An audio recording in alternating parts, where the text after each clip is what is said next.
खुलुमबाय बर'नि निउस चेनेलाव नोंथांमोनखौ बराय हरग्रोनाय जाबाय। नोंथांमोननि थाखाय आं गोदान खौरां लानानै फैलायबाय। अन्नानै खौरांखौ जोबजासे नायलांदो। फिन आरोबाव सासे बर' फिसानि जाफुंसारनाय। बे खेबाव गेलेनाय नङा, गावनि महर आरो रोंगौथि दिन्थिफुंनायाव जाफुंसारदों सासे समायना बर' हिन्जावसा। करिश्मा नार्जारिया गावनि रोंगौथिजों डिफाइन इन्डिया 2024 आव देरहासार जानो हादों। गुवाहाटीनि रुमनि नोगोर अडिट'रियामाव जानाय मिस डिभाइन इन्डिया 2024 आव खमैबो 24 सा बादायारिफोरा बाहागो लादोंमोन। करिश्मा नार्जारिया साबसिन दिन्थिफुंनो हानानै मुकुटखौ देरहायो।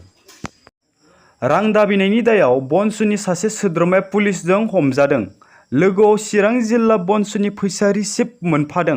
गंफ्रोमबो गारिफोरावनो फैसा रिसिप्ट लानानै रां दाबिनायाव पुलिसजों हमजादों होनना मिथिनो मोन्दों। जेबो जाहोन गैयालासिनो रां खांथिनायाव हमजादों होनना मिथिनो मोननाय जादों।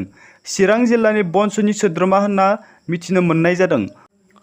हमजानाय बनसुनि सोद्रोमाखौ चिरां जिल्लानि बेंटल दिलगुरि गामिनि पिनेन नार्जारि होनना सिनायनो हादों। बिनि सायाव पुलिसआ मा साजा होयो समजों लोगोसे मिथिनो मोनसिगोन। साननि समावनो आइजोनि गोदोनानिफ्राय माला सिख'नानै लाना खारदों सिखावआ। लामाजों थाबायलांबाय थानाय सासे आइजोनि गोदोनानि मालाखौ लाना खारदों सिखावआ। बे जाथाया जादों गुवाहाटीनि लाल गणेशआव साननि समाव साथा हमनानै थाबायलांबाय थानाय आइजोनि गोदोनानिफ्राय मालाखौ सेख'यो सिखावआ। बिनि उनाव साखाथि लाखिना थानाय गंसे बाइकआव गाखोनानै खारलाङो सानै सिखावआ। राहा गोथे आइजोआ हस्रिखाव होसोदोंमोनब्लाबो मोनफिनाखैसै गावनि मालाखौ। बे जाथायनि नुथायखौ रोखा रोखा नुनो मोन्दों सीसीटीवी केमेरायाव सेबखांजानाय भिडिअ'आव दुथां सिखावफोरखौ। चिरांनि भारत-भुटान सिमायाव थानाय देवस्रियाव मैदेरनि उदखार।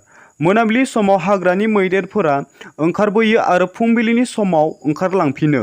साननैसो सिगां मैदेरनि गाग्लोबनायाव सासे सुबुंनि जिउ खहा जादोंमोन। नाथाय बेनि उनावबो हाग्रा बिफाना जेबो राहा लायाखै होननानै गामिनि सुबुंफोरा दाबि खालामदों। गामिनि सुबुंफोरा फोरमायनाय बादिब्ला मोब्लिब गैयैनि खाबुखौ लानानै हाग्रानिफ्राय ओंखारबोयो आरो न'फोरखौ बुफाय-बुसि खालामो। मैदेरफोरा लोगोसे माइ माइरं जानानै गालाङो। बिफां-लाइफांफोरखौ सिलिंखार खालामलांनाय जाथाया सोमजिबाय थायो। जायनि जाहोनाव थागिबिफोरा गोबां जेंनाजों भुगिनो गोनां जादों। बेनिखायनो मैदेरनिफ्राय होनो थाखाय थाबैनो गोख्रों रैखाथि राहा लानो हाग्रा बिफाननिसिम रादाब बिजोंनि गेजेरजों खावलायहरदों देवस्रि ओनसोलनि सुबुंफोरा। मैया बेलासिनि 5:30 रिंगासोआव कक्राझार जिल्लानि खोला फारसे थानाय बेदलांमारि हिरापारानि आलायरन रेसिडेन्सियेल स्कुलनि खाथिनि टार्निं पइन्टआव दिनै खुन्देगाव गामिनि साथाम सुबुङा जोबोद दुखुनांथावै बाइकनि जाब्रबथाय जायो। बिसोरनि गेजेराव सासेया जायगायावनो जिउ गोमायो आरो सानैया गोब्राब जखम जायो। जखम जानाय सानै सुबुंखौ आर.एन.बि. सिभिल हस्पिटालाव दैथायहरनाय जायो होननानै खौराङाव मोन्दों। मोनसे दुखुनांथाव रादाब। दुथांफोरनि गाग्लोबनायाव सासे जवाना मुंख्लं जादों। सुलुंनि बादिब्ला सिआरपिएफ आरो पुलिस हानजाया जथायै मणिपुर रायजोनि मनबंग गामियाव अपारेसन खालामदोंमोन। बे समावनो अपारेसन खालामनाय हानजानि सायाव नेनानै थाखोमानाय दुथांफोरा गाग्लोबदों।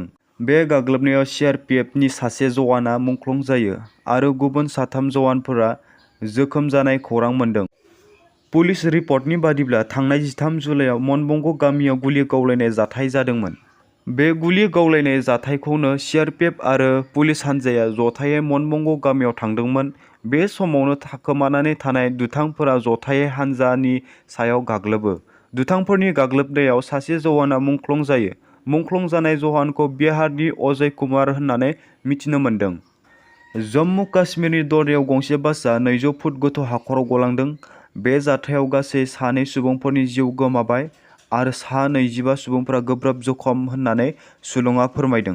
25 सा गोब्राब जखम जानाय सुबुंफोरनि गेजेराव सा 9 सुबुंफोरनि देहा हालोदा जोबोद गाज्रि होननानैबो सुलुङा जाथायनि सोमोन्दै खौरां मोननानै रैखाथि हानजा जाथाय सालिसिम सौहैयो। बिनि उनाव जखम जानाय सुबुंफोरखौ खाथिनि देहा फाहामसालियाव थिसननाय जायो होननानै मिथिनो मोन्दों। मोनसे दुखुनांथाव रादाब। नाइजेरियानि साइन्स एकाडेमि कलेजनि 2 थालानि न' बिल्डिंआ बायग्रबनानै गोग्लैदों। साइन्स एकाडेमि कलेजनि न' बिल्डिंआ बायग्रबनायाव 154 फरायसाफोरा थाबथानानै थादों। सा 154 फरायसाफोरनि गेजेराव सा 132 फरायसाफोरखौ रैखाथि होनो हायो आरो सा 22 फरायसाफोरनि जिउ खहा जायो।